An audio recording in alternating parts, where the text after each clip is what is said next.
Olá, olá, olá, boa noite pessoal. Bom dia, boa tarde, boa madrugada, boa noite. Vamos chegando. Nosso 16º episódio da nossa série Vida de Professor. E hoje, iniciando na verdade o nosso mês de outubro, o mês do professor, um mês especial. Nosso projeto vai chegando na metade para a reta final. Esse mês nós vamos ter muitas surpresas, muitas questões legais, muitas entrevistas interessantes. E hoje vamos receber em 2 episódios. O primeiro episódio agora, começando com a professora Ana Beatriz Presgrave, representando o Rio Grande do Norte. E logo depois, às 20 horas, nós vamos receber no 17º episódio o professor Alexandre Freire, do Maranhão. Daqui a pouco a professora Ana Beatriz vai estar aqui conosco. Estou esperando vocês chegarem. O pessoal está entrando aí. Vamos lá. Deixa eu fixar o tema. Vamos fixar o tema aqui da nossa live. Enquanto a professora vai chegando aqui conosco. Vamos lá. Vou convidá-la. Grande professor Bruno, obrigado pela sua presença, meu caro. Vamos lá. Acho que deu. A professora já está aqui conosco. Aceitá-la para a gente começar. Vamos ver se vai dar certo. Tirando a conexão. Olá. Olá, tudo bem? Ei, boa noite, tudo bem, professora? Tudo jóia, Que e você? bom vê-la aqui, tudo bom. Que bom que deu certo. Que bom que a nossa internet está funcionando. Que bom que nossos agentes se casaram. Não Muitas é? coisas dando certo. Tantas Hoje em variáveis, dia, né? pois é, esse mundo virtual é um problema, né? Mas que bom que você está aqui conosco. Fico muito feliz de você poder representar o estado do Rio Grande do Norte nesse nosso projeto de lives acerca da vida de professor e da vida de professora. É uma satisfação muito grande poder contar contigo e ainda mais nessa situação de hoje nós começamos o mês do professor, né? Para mim é uma satisfação ainda maior de você ser o nosso primeiro episódio no mês de outubro, esse mês que, se tudo der certo, vai ser o mês derradeiro do nosso projeto. Estamos quase terminando o mapa do Brasil todo, e você, como representante do Rio Grande do Norte, não poderia estar mais bem representado. Eu, mais uma vez, queria te agradecer pela sua participação, pela sua presença aqui, por essa horinha do seu dia tão corrido que você vai nos conceder. Eu vou fazer uma breve apresentação do seu currículo, apenas a título de praxe mesmo, porque, na verdade, a nossa ideia aqui é uma live diferente, né? Uma live que a gente não vai falar de direito necessariamente, a gente vai falar de carreira, vamos falar de vida, vamos falar do professor. Mas é bom o pessoal nos conhecer também, o pessoal que eventualmente não te conhece, poder ter também todas as suas inúmeras referências. Bom, a professora Ana Beatriz Presgrave é professora do curso de graduação do programa de pós-graduação em Direito da Universidade Federal do Rio Grande do Norte, é doutora em Direito Constitucional pela Universidade Federal de Pernambuco, mestre em Direito Processual Civil pela PUC de São Paulo, graduada em Direito também pela PUC de São Paulo, com estágio pós-doutoral na Alemanha, presidente do IPPC, membro da BDPRO, membro da ANEP, do IBDP, diretora regional do IBDP, membro do IBDFAN, do CEAPRO, da Comissão de Estudos Constitucionais do Conselho Federal da OAB, membro do Conselho Nacional de Educação Jurídica da OAB, presidente da Comissão de Direito Internacional do Conselho Federal da OAB e é conselheira federal da OAB. Vamos falar mais um pouco até, inclusive, a respeito dessa sua atuação também como conselheira federal. Bom, mais uma vez, muito obrigado, professora. E aí eu queria começar já te dando a palavra, que você pudesse, para nós, contar um pouco da sua história na docência, sua história como professora, até agora, 2020, como é que começou, como é que você pensou desde o início lá na graduação em ser professora ou não, isso foi algo que surgiu depois, enfim, conte para nós como é que a sementinha da docência surgiu na sua vida e como é que ela fez brotar tantos frutos como até hoje tem brotado. Obrigado mais uma vez. Bom, primeiro eu queria agradecer pelo convite, é uma honra enorme, um prazer estar aqui conversando um pouquinho, né, sobre essa carreira linda que é a carreira da docência, que é super cativante. E agradecer pelo convite e dizer que é uma super responsabilidade, né? primeira desse mês, que é um mês tão importante para a gente, né, para os professores, e representar o Rio Grande do Norte, né, que foi o estado que eu escolhi para morar. Já que eu sou paulista de nascimento, mas eu escolhi o Rio Grande do Norte para morar. E eu moro aqui já vai fazer 12 anos, então já faz um tempinho. E engraçado esse negócio, né, de como começou essa ideia de ser professora, né, na graduação, eu tinha mais ou menos, né, uma ideia, porque a gente sempre olha para os professores, eu pelo menos olhava na graduação, olhava para os professores e achava aquilo muito lindo, né? Achava, pô, que bacana, né, poder ser professor. O que é ser professor, na verdade, né? Você tem um impacto tão grande na vida das pessoas, né? Eu achava aquilo muito bacana. E aí eu acabei sendo monitora em algumas disciplinas.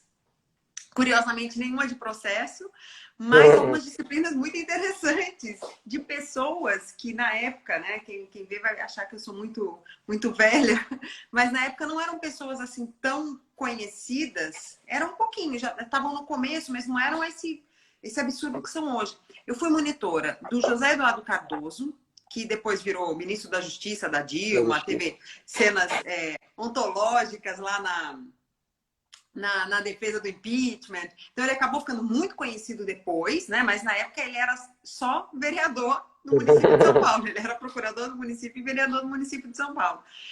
Mas era um super professor, né, de filosofia do direito. Ele foi meu professor de filosofia do direito e eu fui monitora dele em direito administrativo. E fui monitora também do Mário Sérgio Cortella. Olha! Foi. Acabei de escutá-lo na CBN agora. Pois é. Fui monitora dele na disciplina de teologia, no curso de Relações Internacionais na PUC. Porque eu gosto dessa estrutura de universidade porque os cursos podem dialogar. E eu fiz graduação na PUC em São Paulo e no prédio da PUC tem vários cursos, né? Não é diferente da Faculdade de Direito da USP, por exemplo, que o prédio do curso de Direito ele é separado. Então, a gente tinha essa vantagem. E eu tinha feito teologia, porque todos os cursos da PUC, como é uma universidade católica, né? Teologia é uma disciplina obrigatória para todos os cursos. Eu, curiosamente, gostei muito do que eu vi, porque não era uma aula de religião, era efetivamente uma aula de teologia, né? E aí eu fui convidada para ser monitora do Mário Sérgio Cortella, mas em outro curso, que era o curso de Relações Internacionais. E para mim foi uma experiência simplesmente incrível. Primeiro, porque o Mário Sérgio é um cara incrível e o curso de Relações Internacionais também, né? Um curso que dá uma abertura muito grande. E ver aquilo que a gente acha que é tão distante, né, do dia a dia, do nosso mundo, teologia. O pessoal fala, nossa, é uma pessoa que fica trancada num quarto estudando religião, né, um religioso e tal. Mas ver como aquilo tem um impacto tão grande na relação entre os países, né, nessas relações internacionais, foi para mim, assim, uma surpresa muito grata. E eu era nova, né? Estava no segundo ano de Direito, quando eu fui monitora do Mário Sérgio. Então, para mim, foi uma experiência incrível. E naquele momento eu falei, caramba, como um professor pode mudar a vida de uma pessoa, né? Como ele pode tornar interessante qualquer coisa. Porque até eu entrar na faculdade, né, quando eu me lembro perfeitamente, quando eu vi a grade, eu falei, caraca, teologia, esse negócio vai ser muito chato, né? Vai ser aquela aula que todo mundo vai querer matar, vai pro boteco. Mas, no fim, foi assim uma das disciplinas mais interessantes, porque o professor transformou aquilo em algo super interessante, né? Então, eu me lembro de algumas aulas, assim, eu consigo ver e sentir o cheiro do ambiente da aula. Né? Isso faz Que muito legal bem. isso, né? Então, começou mais ou menos essa ideia ali, mas depois meio que morreu, porque no curso de Direito a gente vai meio que se deixando levar pelo ambiente do mercado até, né? Aí começa a fazer estágio, aí vai para escritório, e aí eu fui muito para esse lado de escritório. Eu sou dessas de que quando começa a fazer uma coisa quer fazer de verdade e tal, então eu ficava até muito tarde no escritório e tal, e me enveredei para escritórios. E aí depois eu fui abrir o meu escritório, e aí fui para o Rio e fiquei nessa só da advocacia mesmo. E aí, quando eu me mudei para Natal, eu era advogada da Petrobras, era advogada concursada. Curiosamente, eu tive uma conversa, assim, uma live com o Roberto, né, na BD Pro, falando mais sobre vida do que de direito. Eu contei lá bem como é que foi essa passagem de vir para o Rio Grande do Norte. E eu me mudei para cá e eu era advogada da Petrobras, mas eu não estava feliz, eu não era feliz naquela situação. E nesse momento tinha aparecido para eu dar aula em algumas instituições privadas aqui. Eu comecei a dar aula e comecei a me apaixonar por aquilo, que é um negócio, é a tal da mosquinha, É né? apaixonante mesmo, né? E é apaixonante, você vicia naquilo. E eu comecei a gostar de verdade desse negócio de dar aula. E aí abri um concurso na UFRN para professor da prática jurídica. Só que foi um concurso super concorrido, né? Na época abri um concurso para professor mestre, imagina só, Nossa, tanto de aí. mestre em direito. E aí todo mundo ia, era um concurso para 20 horas. Então tinha juiz, promotor, advogado, procurador, tudo que você pode imaginar. Todo mundo resolveu fazer esse concurso. E todos os meus concorrentes tinham se formado na UFRN e quase todos tinham feito mestrado na UFRN. Então eu era meio que assim, estava caindo de paraquedas ali. Peixe fora d'água, né? Peixe fora d'água. Mas eu olhei para aquele concurso, eu falei, não, eu quero ser professora. Eu acho que eu vou ser... Eu gostava tanto de ensinar os meus estagiários, tanto na Petrobras quanto no escritório, eu gostava tanto de pegar e falar, ó, senta aqui, vamos aqui, vou te ensinar. Que isso aqui é o processo, isso aqui é uma petição, como é que faz isso, como é que faz aquilo. Eu gostava tanto de fazer isso, eu falei, cara, eu acho que eu vou ser uma boa professora. Eu acho que vai ser bom para mim e vai ser bom para a universidade. E aí, passei nesse concurso, entrei na UFRN e eu já estava insatisfeita com a Petrobras. Eu falei, não, eu vou pedir dedicação exclusiva e eu vou ficar só fazendo isso. Eu acho que isso é algo bacana de se fazer para a vida. E nessa época, Márcio, a pessoa decidir pedir... Você é DE também, né? Eu não sei se você saiu do mercado para CDE, mas eu saí do mercado para CDE. E aí todo mundo me chamava de louca. Você é doida, você vai pedir demissão da Petrobras. Como assim para dar aula? Você vai ser professora, não vai fazer mais nada da vida. Você tem certeza que é isso mesmo? Me chamaram, olha, poucas pessoas entenderam e me apoiaram, assim, e falaram, não, é isso mesmo. Mas a maioria falava, você é louca, você pediu demissão de uma empresa, da Petrobras, você era concursada, tudo isso, tinha 15 salários. Falei, gente, tem coisas que o dinheiro não compra. E eu gosto de dar aula, eu gosto de fazer isso e pá. Entrei, ó, quem tá entrando aqui cheio de coraçõezinhos, o Sarkis, meu colega do Conselho Federal da OAB, queridíssimo. Seja bem-vindo. Que bom, obrigado por você estar vindo aqui. E aí, foi mais ou menos isso. E aí eu larguei tudo mesmo, Márcio. Eu larguei tudo e fiquei só dando aula, né? Fiquei na dedicação exclusiva à universidade mesmo. E assim, super apaixonada, né, por aquilo. Então, começou assim. As coisas foram acontecendo. Você falou sobre... Quando eu também saí da universidade, do meu mercado, né? Era em 2010, agora completou 10 anos esse ano, agora terminou completando 10 anos. Eu era sócio no escritório que eu cuidava de 13 mil processos, contencioso de massa, cuidando de um monte de coisa, um monte de cliente. Eu recebia ligações dos próprios clientes dizendo assim, não estou acreditando que você vai parar de cuidar do meu processo, que vai parar de me atender. Era bem parecido com isso. Mas como assim? Você vai ficar só dando aula, né? Essas coisas assim. E eu entendo bem o que você relatou. Mas que bom para a docência que isso aconteceu, né? Tem sido absoluta que para nós foi bem mais interessante, não há dúvida disso. Bom, você mencionou um pouco alguns professores aqui, mas eu queria se você pudesse também, porque um dos objetivos do nosso projeto é servir de homenagem ao professor que está sendo entrevistado, mas também que ele possa eventualmente homenagear professores que o inspiraram ou que a inspiraram.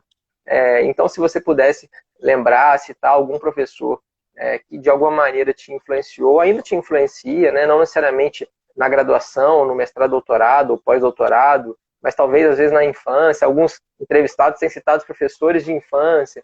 Enfim, aquele professor ou professora que você achar que vale a pena ser citado por algum motivo, a gente gostaria de ouvi-lo. Olha, engraçado, né? Mas a professora que mais me chamou a atenção tive duas professoras e ambas foram na graduação, foram professoras da graduação. Uma delas foi porque eu acho que ela era tão honesta, assim, tão transparente naquilo que ela falava. Primeiro que ela era uma professora, ela não era a professora da turma. O professor da turma era o marido dela. Mas o marido dela, por alguma razão, não estava dando aula. E ela assumiu a turma. Mas foi uma professora tão incrível, porque ela chegou para dar aula, ela era super inexperiente. Então, assim, a gente estava sendo o laboratório dela. Mas eu acho que ela nasceu para aquilo, porque ela conseguiu chamar a atenção para tanta coisa e de uma maneira tão tranquila, tão natural. E eu me lembro até hoje das aulas dela. Infelizmente, eu estava procurando até... Fui depois querer saber, né, o que aconteceu com ela. Ela era uma promotora de justiça e eu soube que ela faleceu de câncer de mama pouco tempo atrás. Uma super perda, porque era uma pessoa incrível. Não é conhecida como professora, não ficou famosa, não tem livros, não tem nada, mas foi uma professora que me cativou. Sabe? Que falava, caramba, eu quero ter essa tranquilidade, essa naturalidade para passar conteúdo para os meus alunos como ela tem. De fazer tudo parecer muito fácil, né? Tudo muito óbvio. E a outra professora, essa sim é famosa, tem muitos livros, né? E depois foi minha orientadora também no mestrado, foi a Teresa Arruda Alvim, a filha. A mãe também, a mãe foi minha professora no mestrado e ela também deixou a sua marca. Mas a filha me deixou a marca por algumas razões, né? A primeira foi pela... Olha, eu tive muitos bons professores na PUC, muitos bons professores, né? Pessoas super famosas, super incríveis, mas ela falava, ainda hoje, né? Quem já viu é a Didi, né? Todo mundo chama de Didi. Quem vê a Didi falar, vê que ela fala tudo com tanta propriedade, com tanta autoridade, que você fala, caramba, é isso mesmo, né? Como é que pode não ser? E a segunda razão, Márcio, foi porque ela... Eu sempre enrolava muitos professores. Eu acho que todo mundo tem um pouco disso, né? Ah, não, eu vou fazer isso, eu vou fazer aquilo, eu faço um trabalho aqui. Ó, ela entrou. Olha ela aqui. Tô falando de você, de como exatamente você nesse momento, professor. A ser professora foi exatamente nesse momento que eu estava falando de você. Que satisfação. Eu ia dizer a razão, vou dizer agora, na presença dela, por que ela me inspirou tanto.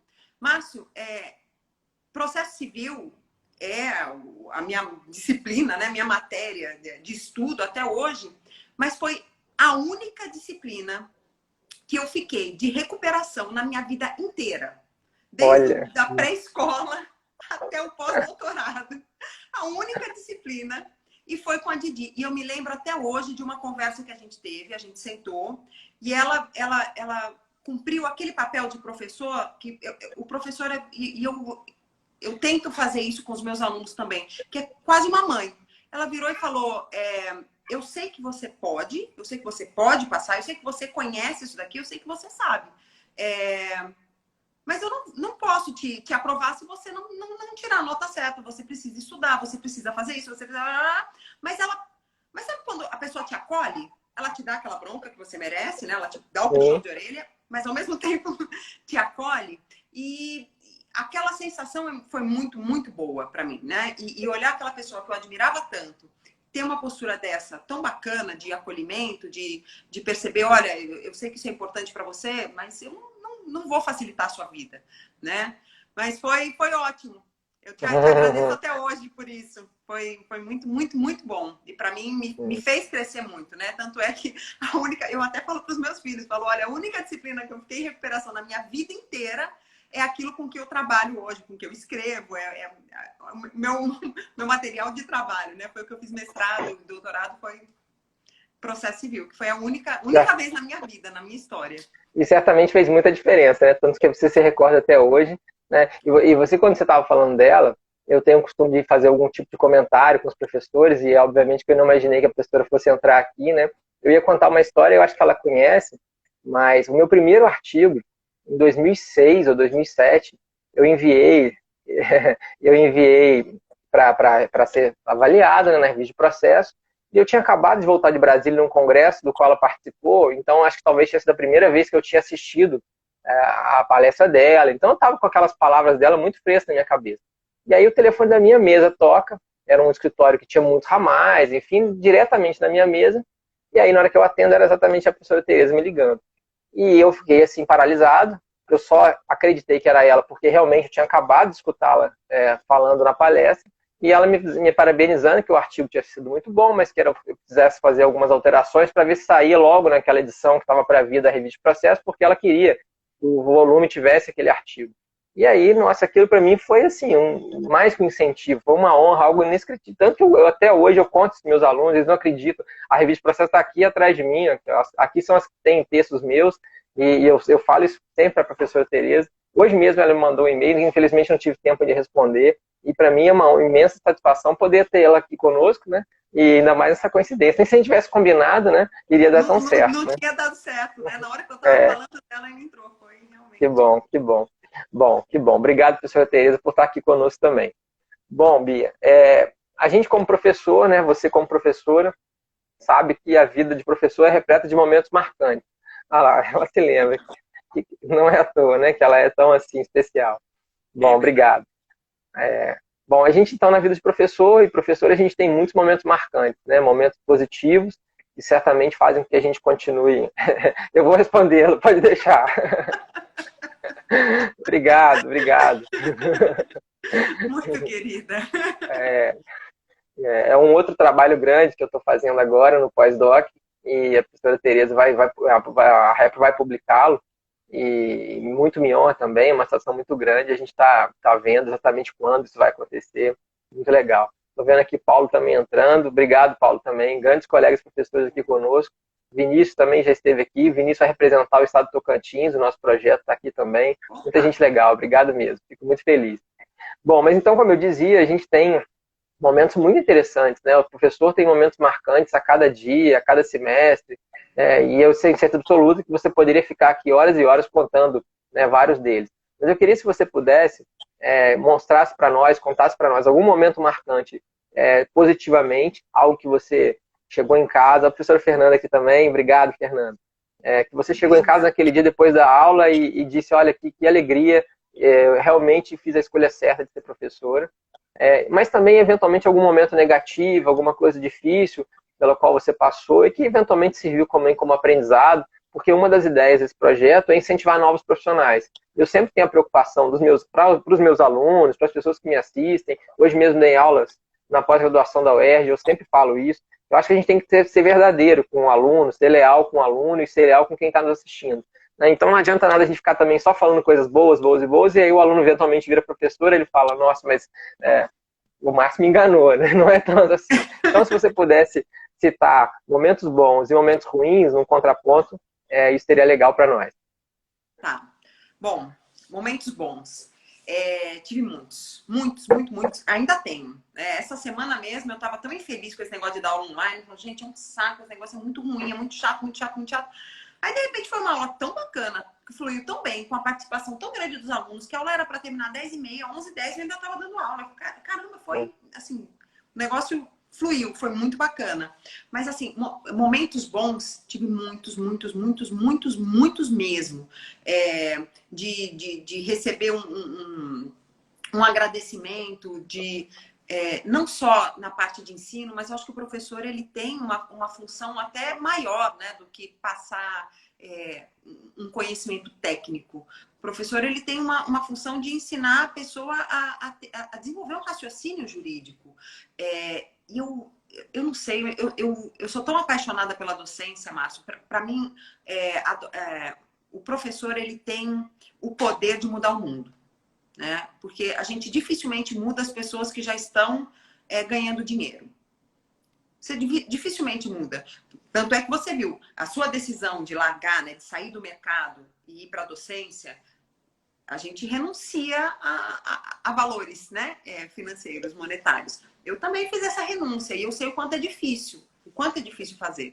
Então, o que eu penso, o professor ele pode mudar o mundo. E ele muda o mundo a partir das pessoas. Ele pode colocar valores importantes no desenvolvimento daquelas pessoas. Então, eu tive momentos simplesmente incríveis. Olha, Kilze aqui foi minha aluna. Foi o nome da turma. Foi o nome da turma dela. Olha Foi que honra. lindo, né? Foi um dos momentos incríveis. Toda vez que a gente recebe uma Uma honraria homenagem. dessas, né? É algo simplesmente incrível. Então, ser nome da turma, você saber que a pessoa vai carregar o seu nome, né, para sempre, ser paraninfo. Mas você quer saber um momento que foi lindo, assim, que me marca até hoje? Eu não sei se Kilze já estava no curso, mas foi quando os alunos resolveram que eu tinha que ser a coordenadora do curso. E eu estava na coordenação do núcleo de prática, eu falei, gente, eu não gosto muito desse negócio de campanha, eu não gosto de fazer essas coisas. Vocês cuidam disso? Não, a gente cuida de tudo. E pronto, os alunos, eles se mobilizaram, eles faziam campanha, eles passavam em sala, eles faziam tudo. Eu ficava lá trabalhando, fazendo as minhas coisas, falei, gente, Que eu vou legal. trabalhar. E eles fazendo a campanha tal, e depois eles foram lá, foram na contagem de votos e fizeram uma festa. Foi um negócio tão incrível, tão incrível, tão incrível. E, Márcio, a hora que a gente vê o resultado, eu fui ver o resultado das eleições nesse negócio, né, dessa eleição, foi a primeira vez que eu fui coordenadora, porque depois eu fui reeleita, mas essa primeira eleição foi muito marcante, porque foi uma movimentação tão grande deles, foi um negócio tão bonito. Contagem de votos, 397 votos a 17. Nossa, Você fala, caramba, da onde veio tudo isso, como né? assim, né? Como assim? Foi bem isso. Eu falei, nossa, será que eu mereço tanto, né? Caramba, é muita coisa, é muito bonito. Você tava, né, Kilze? Foi fora do sério, não foi? Foi bem isso. Foi um negócio muito incrível. E para mim É aquilo foi muito muito carinho, né? foi naquele momento que eu percebi, poxa vida, eu sou importante na vida dessas pessoas. Né? Eu tenho que me dedicar porque eu sou realmente importante na vida dessas pessoas. E, curiosamente, uma das pessoas que estava lá fazendo campanha para mim hoje é deputada federal. Né? Então, a minha cabo eleitoral é uma Que deputada legal. federal. Aprendeu a fazer bem política, né? Foi. É uma super querida também, né? A gente se dá super bem até hoje. Então, assim, eu posso falar que eu tive mais momentos bons do que momentos ruins. Mas a docência, ela também ela tem um quê de sacrifício. Porque escritório, tal, você vai para casa, você largou aqui e foi para casa. O professor não. O professor, ele está sempre em atualização. Então, ele fala assim, eu vou tirar férias. Não tem como você tirar férias e sair uma decisão e falar, não vou saber o que está, não quero saber. Não existe isso. Então a gente está sempre escrevendo alguma coisa. Estou escrevendo, estou devendo um artigo. Poxa, eu preciso atualizar o livro, eu preciso fazer isso. A gente não tem horário de trabalho, não tem. É uma dedicação contínua. Né? E não tem como falar, já aprendi tudo, agora eu só ensino. Também não existe isso, né? A gente está sempre aprendendo, né? É algo que não para nunca, está sempre lendo, está sempre tendo que se atualizar. Então, tem um sacrifício, mas tem esse lado bom. E falar que não tem lado ruim dentro da sala de aula, também tem. Tem lado ruim dentro da sala de aula. Teve um momento que eu fiz uma DR com os alunos, falei, gente, vamos fazer uma DR aqui, porque não está dando, vocês não estão participando da aula, não estão fazendo nada. O grupo que foi apresentar era para apresentar um trabalho sobre o negócio, eles não tinham nada, assim, não tinham feito Nada com nada. Estavam lá de paraquedas. Falei, gente, não pode. Aí tenho DRs sérias também com os alunos, então isso acontece. Mas eu acho que a gente resolve muita coisa pelo diálogo, pela conversa, né? Essa conversa franca. Isso que você falou, a gente tem que ser transparente. Tem. E tem que ser transparente na sala de aula também, né? Eu costumo ser bastante democrática com os meus alunos. Eu não gosto de chegar e dizer, olha, na minha turma é assim. Não, a gente decide, olha, que tal? Eu faço propostas. Vocês gostariam de fazer assim, assim, assim? A gente pode fazer assim. Olha, pela minha experiência, isso daqui não dá muito certo, mas se vocês quiserem tentar, a gente pode. Vamos tentar um negócio novo? Podemos tentar, vamos testar, vamos ver como é que funciona.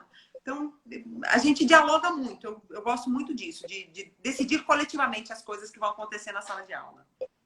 Isso é bem legal. De fato, ainda mais agora nesse momento de crise, momento de distância, né?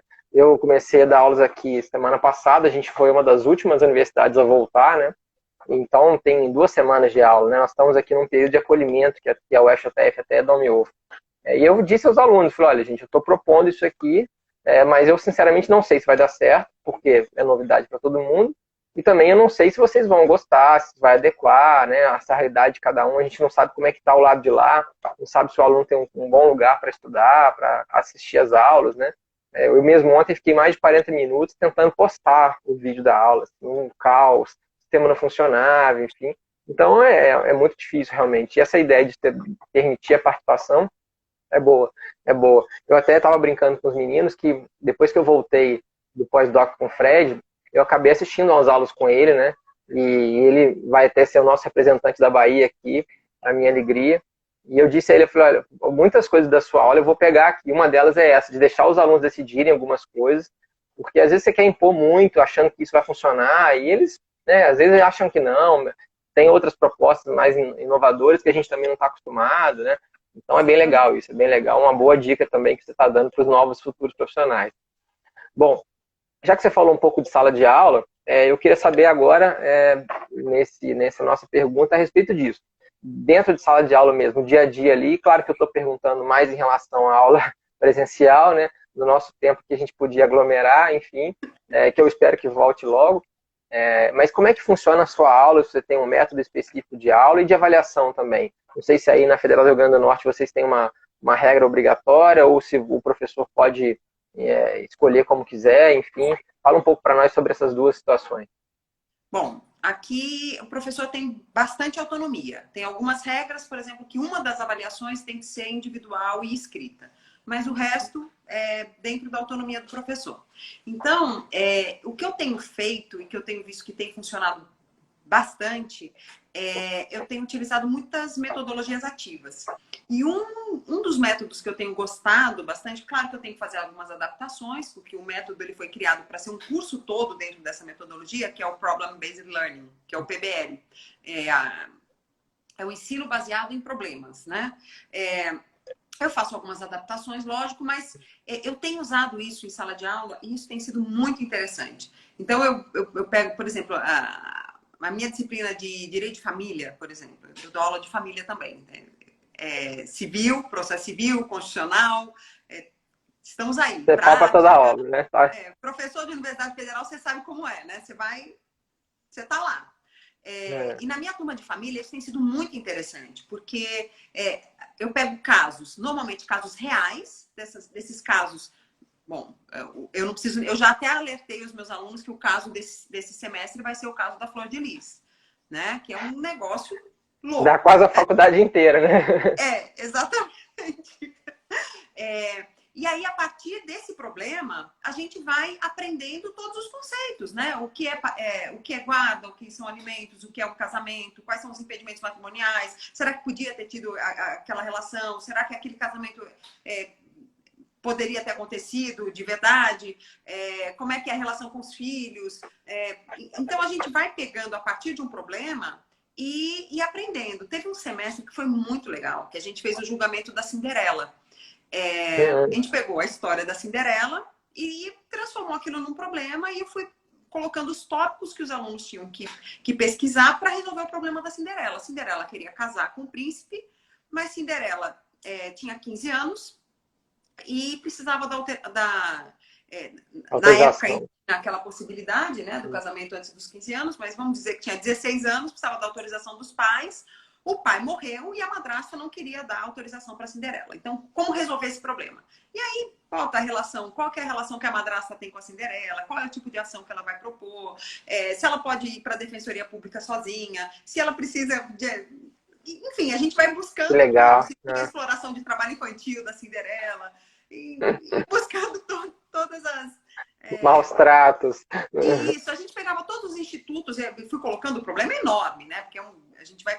Claro, vou buscando muitas coisas e a partir desse problema, os alunos vão aprendendo, claro, eu vou guiando, né, a pesquisa deles, mas eles vão aprendendo a resolver problemas sozinhos e a partir disso ir conhecendo os institutos jurídicos. Então, eu tenho usado bastante. Nas turmas de processo, eu tenho feito um processo mesmo. A gente pegava um processo e colocava do começo ao fim.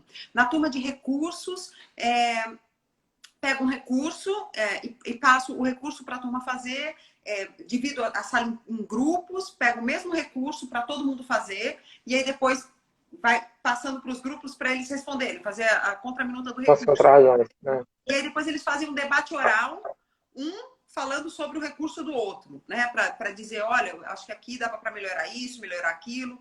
Então, para cada disciplina, para cada turma, eu tento desenvolver uma metodologia que seja capaz de funcionar para aquela turma. Isso depende muito da quantidade de alunos, porque às vezes a gente pega turmas muito grandes, né, que inviabilizam esse trabalho mais dedicado assim, a cada grupinho. E às vezes a gente tem turmas pequenas, que aí as turmas pequenas dá para fazer muita coisa, né? Dá para fazer coisas muito bacanas. Então, assim, varia muito, mas eu tenho usado muito metodologias ativas. E agora, com essa aula online, eu estou criando um negócio, combinei com os alunos, né? Eu falei, gente, estou pensando em fazer algumas coisas aqui, vamos ver se vocês topam. Se não funcionar, depois vocês me dizem. Para turma de família, para não ficar muito chato, cada um, a gente vai fazer um roleplay.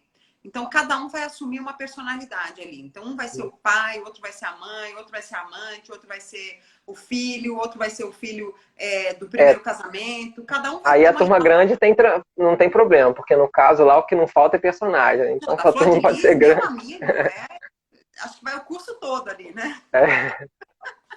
Mas que legal.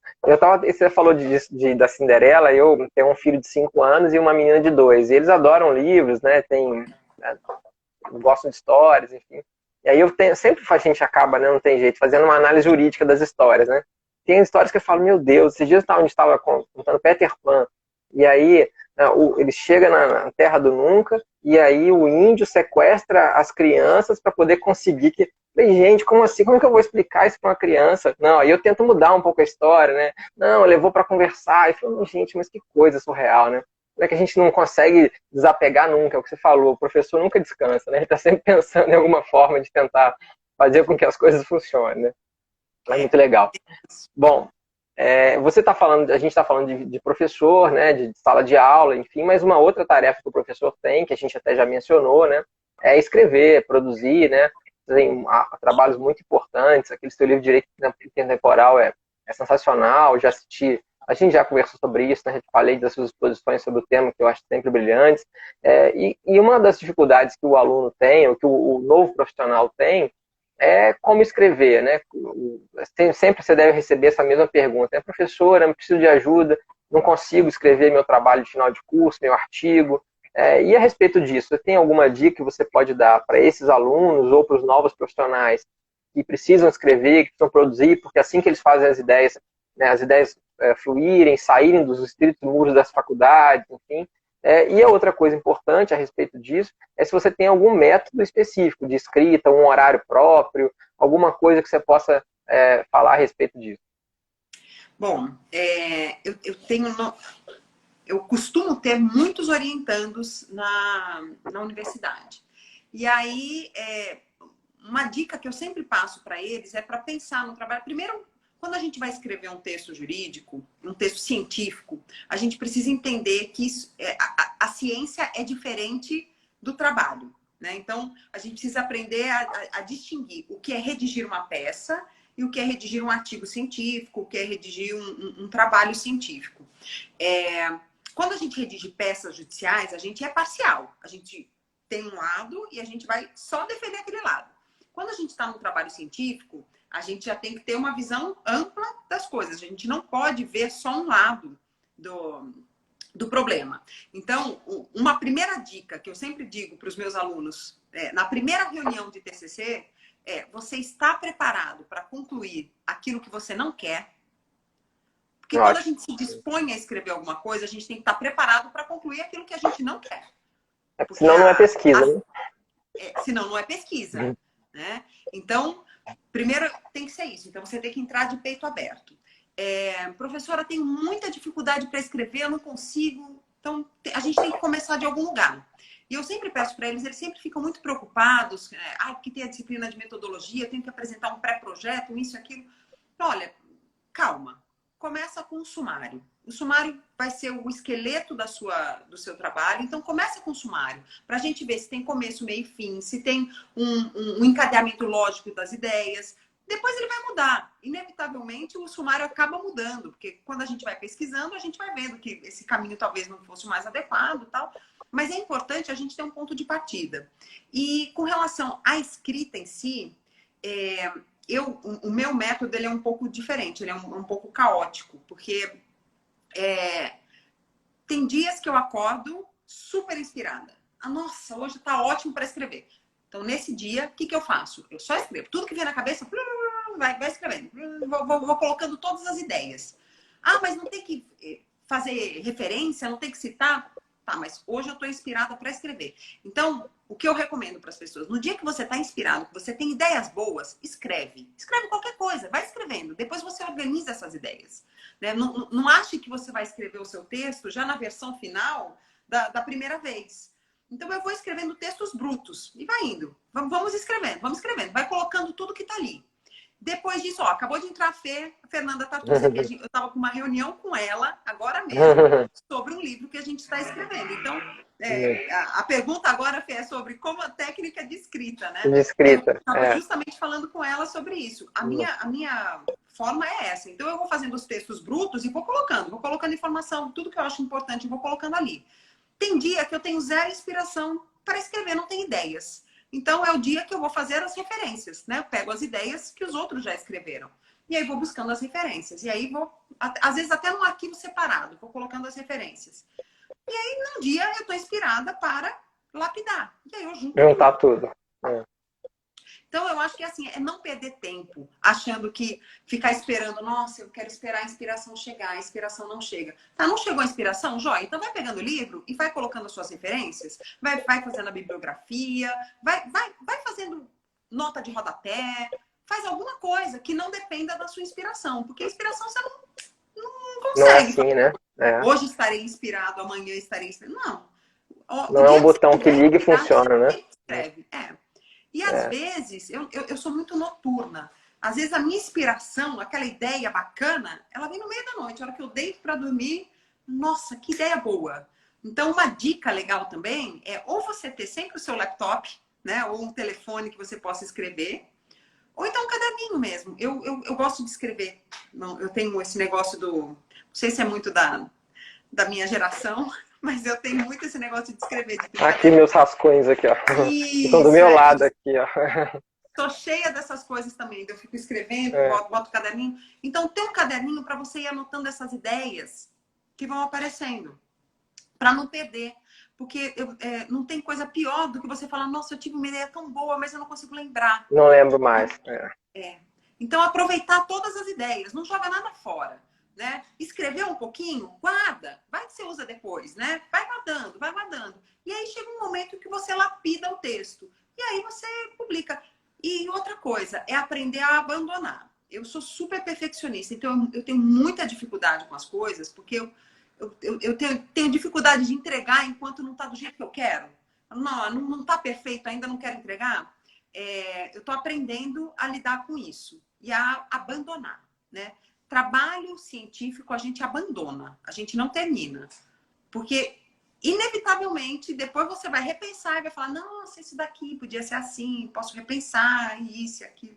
Esse meu livro mesmo de intertemporal, eu estou ensaiando aqui a atualização dele há muito tempo. Por quê? Porque eu quero atualizar, mas eu quero falar de mais coisas do que eu falei nesse livro. E aí eu fico lá, isso. Então, eu preciso começar a fazer isso, né, Edu? Vamos lá, hoje eu estou inspirada, vou escrever. Eu tenho feito isso, mas em textos esparsos. Vai chegar um momento em que eu vou juntar tudo e vou escrever. A minha tese de doutorado, ela saiu mais ou menos assim.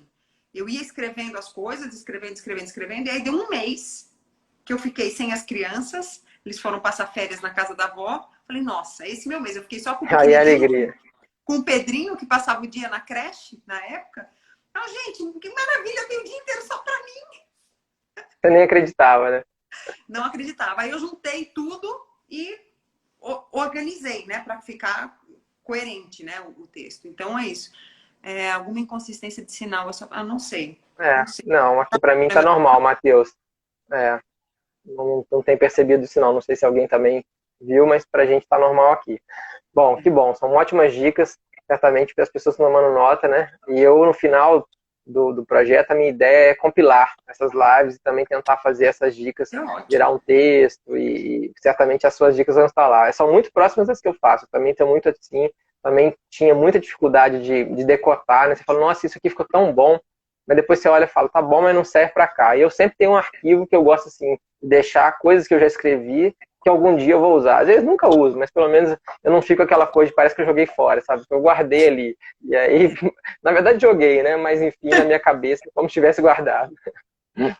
Bom, a gente está falando também sobre profissões, sobre carreiras, e você é certamente uma notável, porque além de ser professora, você é conselheira federal da OAB, né, com uma importância gigantesca representando o seu estado. E a pergunta, claro, que todo mundo faz nessa situação é como é que você consegue lidar com tantas tarefas ao mesmo tempo, sem contar, obviamente, o precioso tempo que a gente precisa ter para cuidar dos filhos, da casa, ter um descanso, um lazer, ler alguma coisa que não seja do direito, enfim, praticar um esporte, fazer alguma coisa que para nós mesmos, né? Como é que você consegue lidar com isso tudo? E se você acha que essa sua atividade como conselheira, se ela de alguma maneira te ajuda como professora, se isso é importante também na sua carreira como docente. Bom, faz 1 ano e meio que eu tomei uma outra decisão. Da mesma forma que 10 anos atrás eu tinha tomado a decisão de ficar com dedicação exclusiva na universidade, e eu continuava advogando, mas no núcleo de prática jurídica. 1 ano e meio atrás eu tomei outra decisão, né, de pedir a redução de carga horária. Eu fiz o caminho inverso, né? Eu sempre gostei muito de advogar, eu amo sala de aula, não me vejo sem a sala de aula, mas advogar estava começando a me fazer falta. Advogar no núcleo de prática não estava sendo suficiente. Eu estava sentindo falta de ter um escritório, de ampliar, né, as atuações, porque no núcleo a gente fica muito restrito. E eu estava sentindo falta disso. E eu resolvi voltar para a advocacia e, coincidentemente, foi na mesma época em que eu fui eleita conselheira federal da OAB. E, bom, muita coisa. Márcio, é muita coisa. Escritório me toma muito tempo, tanto é que eu ainda estou no escritório, né? Sexta-feira à noite eu ainda estou aqui. Amanhã eu venho de novo. Tem um escritório. O Conselho Federal é muito bacana, porque é uma possibilidade de ter um impacto mesmo, direto, né, na regulamentação da nossa profissão, né, da advocacia, e de participar também na própria estrutura do Estado, né? Querendo ou não, o Conselho Federal ele tem uma função muito importante, a partir até da própria Constituição. Então, essa participação no Conselho é muito bacana. E eu fui ampliando os horizontes ali, né? Então, eu fui para a Comissão de Estudos Constitucionais, que é muito legal, porque é a comissão que avalia toda a participação do Conselho Federal do OAB nas ações de controle de constitucionalidade ou nos pedidos de participação de intervenção como amicus curiae. Então, é muito legal poder participar desses debates. Eu tenho vários processos em que eu sou relatora, então poder dar parecer, né? Poder orientar qual vai ser o posicionamento da OAB nesses processos. Isso é super bacana. A Comissão de Direito Internacional, né? Eu estava no mestrado da UFRN, até o ano passado eu estava na linha 3, que era de Direito Internacional. E o Conselho Federal da OAB não tinha uma comissão nacional de direito internacional. Então, eu já pedi a abertura da comissão, e aí eu já virei presidente da comissão. Então, a gente pode desenvolver um trabalho muito bacana também na comissão de direito internacional. A comissão de educação jurídica, claro, que era o meu caminho natural, era para a educação jurídica, que tem uma função muito importante. É a única comissão que tem uma função prevista, né, normativamente, que todos os pedidos de abertura de curso de direito passam pela Comissão de Educação Jurídica do Conselho Federal da OAB. Então, a gente dá parecer para todos os pedidos de abertura de novos cursos. Então, isso é muito bacana. Você percebe que você pode ter um impacto mesmo, né, na sociedade, né, na vida das pessoas. Então, é algo muito bacana, mas toma muito tempo. Muito, muito, muito tempo. Então, hoje eu estou me desdobrando em 1000, né? Tá realmente muito, muito difícil. Mas eu acho bacana, eu funciono assim. Eu gosto de ter várias coisas, né? Várias coisas ao mesmo tempo. Então, às vezes eu saio do escritório, vou para academia, depois eu vou para casa. Porque também se eu não faço academia, parece que as coisas começam a sair do eixo. Então, se eu consigo fazer tudo, fica tudo equilibrado, fica tudo bacana, fica tudo certo e dá para fazer tudo. Essa quarentena, ela meio que desequilibrou as coisas, né? Eu acho que para todo mundo. Acho que ninguém ficou normal, Sim, né, sim. na quarentena. Ninguém ficou 100% tranquilo e falou, nossa, tô ótimo. Talvez tenha alguém, mas para mim, desequilibrou um No pouco. geral, não foi o caso, né? Principalmente para quem tem filhos, né? Eu tenho 3. É. Então, ter 3 crianças em casa com aula não presencial, né? Com aula online, ter que trabalhar em casa e dar conta de tudo isso, sem a parte legal de tudo isso, porque tem a parte legal de tudo isso, né? Da aula, tem a parte legal de você conviver, de você ter contato com os alunos, com as Sim, pessoas, né? De é. você... Essa é a parte Trocar legal. uma ideia no corredor, às vezes é mais interessante, né? Você aprende mais do que durante a aula mesmo. Hoje mesmo eu falei sobre isso, né? Dando essa aula de manhã que eu comentei. Lá não tem esse debate, porque uma aula de pós, que foi o caso, você tem vários profissionais, muita gente troca ideias, né? Isso é bem legal, porque não tem, né? Você não tem nesse caso, né? Então realmente é um problema. Exatamente. Aí a gente fica só com a parte ruim, né? Que é a parte É, do negócio do duro mesmo das coisas. Mesmo no Conselho Federal, era legal vai para Brasília, tal, mas é cansativo, aeroporto tal, mas é menos cansativo do que você ficar online. Né? Então, isso desestruturou um pouco, mas a gente vai tentando, né? Vai equilibrando, é. vai tentando Tem que se adaptar, preparar. não tem jeito, né? Exatamente. Exatamente. Não tem outra saída. Bom, É. a gente já está encaminhando para o nosso final, nosso papo tá maravilhoso, mas eu queria te fazer mais 2 perguntas para a gente poder encerrar, pelas minhas contas, a gente tem aqui um pouquinho mais que 10 minutos. Bom, a primeira você já é professor há algum tempo, né, e assim como eu também, e a cada semestre a gente tem que se reinventar, principalmente num momento como esse, né? Você tem outras atividades, a gente acabou de falar delas, por vezes você chega a pensar, bom, será que esse semestre eu quero continuar dando aula? Será que é realmente isso que eu quero? E você todo semestre continua querendo, assumindo novas turmas, assumindo novos orientandos. O que te faz prosseguir? O que faz seus olhos brilharem para dizer, não, vamos lá, vamos pegar mais turmas, vamos aceitar mais alunos, vamos criar mais projetos? O que te faz brilhar os olhos na docência ainda depois de tanto tempo? Eu simplesmente adoro o que eu faço. Eu adoro. Tanto é que mesmo nessa quarentena, enlouquecendo, né? Cheia de coisas, cheia de... Eu tive Covid logo no começo da quarentena, né? Em março. Mesmo no meio disso tudo, foi um momento em que eu e mais 2 colegas, a gente criou 2 projetos super bacanas na universidade. Um projeto de pesquisa e extensão. E a gente foi criando mais coisas. O que me faz querer mais é esse contato que a gente tem com os alunos e essa troca de experiências que é tão bacana. Às vezes dá mesmo esse desânimo, você fala, poxa, eu acho que vou largar, é muito trabalho, isso e aquilo. Mas basta 1 minuto na sala de aula, 1 minuto. É suficiente para...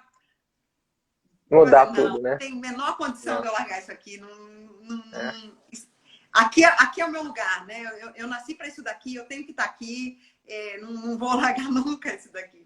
E mesmo nessa aula online, né? Até essa semana eu estava com dificuldade de ter essa sensação de que, poxa, dá para fazer a diferença mesmo sendo online. Mas essa semana realmente teve momentos muito bacanas, né? Então eu não sei explicar o que acontece, mas é quase que uma reação química de estar lá e essa sensação de que você pode mudar as coisas. Né? Eu acho que desde criança a gente olha para as coisas e fala, nossa, eu quero mudar o mundo, né? Quero mudar o mundo. Como é que você muda o mundo? Você muda o mundo sendo professor. É a única forma de você mudar o mundo, é sendo professor. Excelente. Né? É exatamente isso. Assim, e mesmo que você não dissesse nada, assim, quem olha para você falando sobre ser professor já se inspira, né? Dá para ver nos seus olhos como que seus olhos brilham por falar disso. Isso é muito legal, muito interessante e só reforça que a minha escolha foi certa. Fico feliz também por isso. Bom, e aí eu queria então mais uma vez te agradecer. Claro, nosso papo foi sensacional, assim, com surpresas, né? Com a professora Tereza entrando aqui.